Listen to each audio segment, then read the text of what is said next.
मैं आपको आज ये बताना चाहता हूँ कि ये जो आज की डेवलपमेंट है, ये जो संकल्प जिसको आप रेजोल्यूशन या बिल जो भी इसको आप बोलते हैं, इसमें जो 370 जो आर्टिकल है कॉन्स्टिट्यूशन ऑफ इंडिया का अभी तक है, कुछ देर के बाद नहीं है, आप ऐसा भी कह सकते हैं। इसमें कुछ पावर्स थी, जैसे 370 की क्लास 1 थी, 2 थी, 3 थी। क्लास 1 में ये प्रोवाइडेड था कि जो कंकरेंट लिस्ट और यूनियन लिस्ट में जो सब्जेक्ट्स होते हैं वो पार्लियामेंट उस पर लॉज बनाती है। कंकरेंट लिस्ट में पार्लियामेंट भी बना सकती है, स्टेट की लेजिस्लेटिव असेंबली भी बना सकती है। ये कहा गया था कि पार्लियामेंट दोनों सब्जेक्ट्स पर लॉज बना सकती है in so far as state of Jammu and Kashmir is concern, union और concurrent, but with the concurrence of the state legislature. अगर आप आगे चले जाएं तो उसमें आप इंस्ट्रूमेंट ऑफ एक्सेशन का रेफरेंस पाएंगे। इंस्ट्रूमेंट ऑफ एक्सेशन में लिखा था कि पार्लियामेंट के पास पावर्स हैं 3 सब्जेक्ट्स पे लॉज बनाने की, कम्युनिकेशंस, डिफेंस और फिनांस। बाकी पे अगर बनाना हो तो फिर स्टेट लेजिस्लेचर की कंकरेंस चाहिए थी। और एक पावर और दी गई थी प्रेसिडेंट को कि state of Jammu and Kashmir के लिए वो विद सर्टन मॉडिफिकेशंस कुछ और लॉज भी बना सकते हैं। 370 क्लास 1 यूज करके Jammu and Kashmir constitution application order 1954 जो मई 1954 में निकला, उसी ऑर्डर के तहत article 35A presidential power use करके इनकॉर्पोरेट किया गया, इंसर्ट किया गया कॉन्स्टिट्यूशन ऑफ इंडिया में, जिसमें यह कहा गया कि जो स्टेट सब्जेक्ट्स के लॉज J&K में बने हुए हैं, जो महाराजा के टाइम बने थे, और जो बनाए जाएंगे किसके प्रति, स्टेट सब्जेक्ट्स होल्डर को जो बेनिफिट्स देने के लिए लॉज बनाए जाएंगे, अगर वो लॉज कॉन्स्टिट्यूशन के बाकी प्रावधानों को वायलेट करते हैं, जैसे आर्टिकल 14 डिस्क्रिमिनेट करते हैं, ये इलीगल, नल एंड वॉइड, गैर कानूनी नहीं ठहराए जाएंगे किसी भी अदालत के जरिए। देखिए ऐसा है,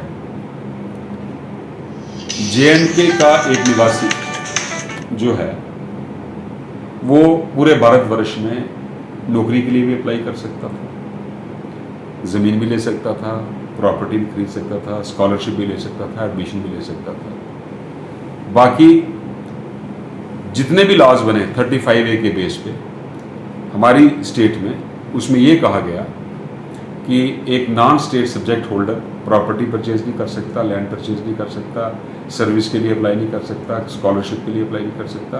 तो ये डिस्क्रिमिनेटरी था आर्टिकल 14 का ऑफ कॉन्स्टिट्यूशन ऑफ इंडिया। और जब ये फंडामेंटल राइट की वायलेशन थी इन लॉज ने जो की, तो वो जो थी वो वायलेशन थी, सुप्रीम कोर्ट की एक जजमेंट है केशव नंदा भारती के केस में, जिसमें लिखा गया था कि आप बेसिक फीचर्स जो हैं कॉन्स्टिट्यूशन के, उनके साथ नहीं खिलवाड़ कर सकते।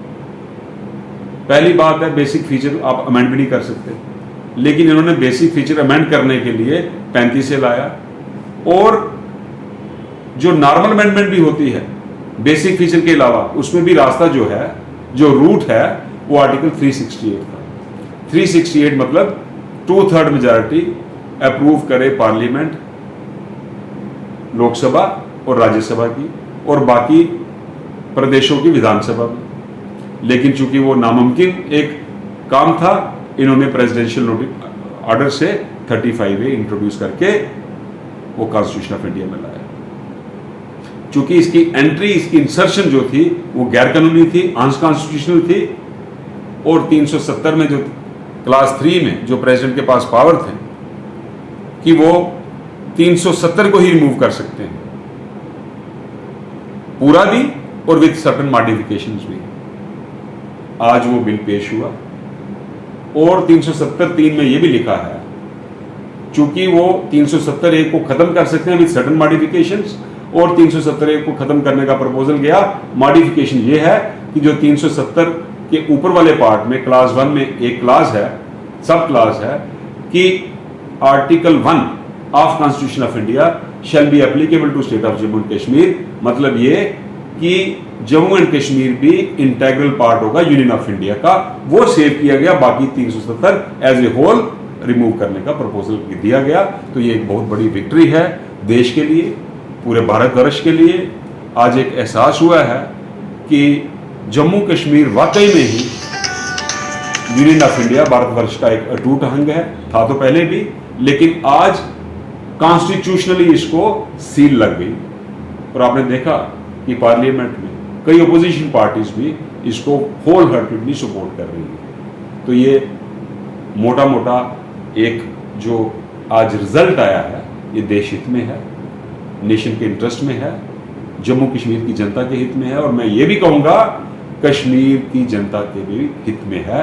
और इसलिए हित में है क्योंकि 35A के बेस पे कश्मीर के लीडर्स कश्मीर की जनता को गुमराह कर रहे थे, और गुमराह करते करते 7 डिकेड्स 70 साल लग गए। 35A के बेस पे ये कुछ 4-5 मोटी मोटी इन्फ्लुएंशियल फैमिलीज कश्मीर में जो है वो सियासत खेल रही थी और कश्मीर की जनता के साथ नाइंसाफ़ी कर रही थी। आज वो मौका आ गया कि कश्मीर की जनता के साथ भी इंसाफ हो।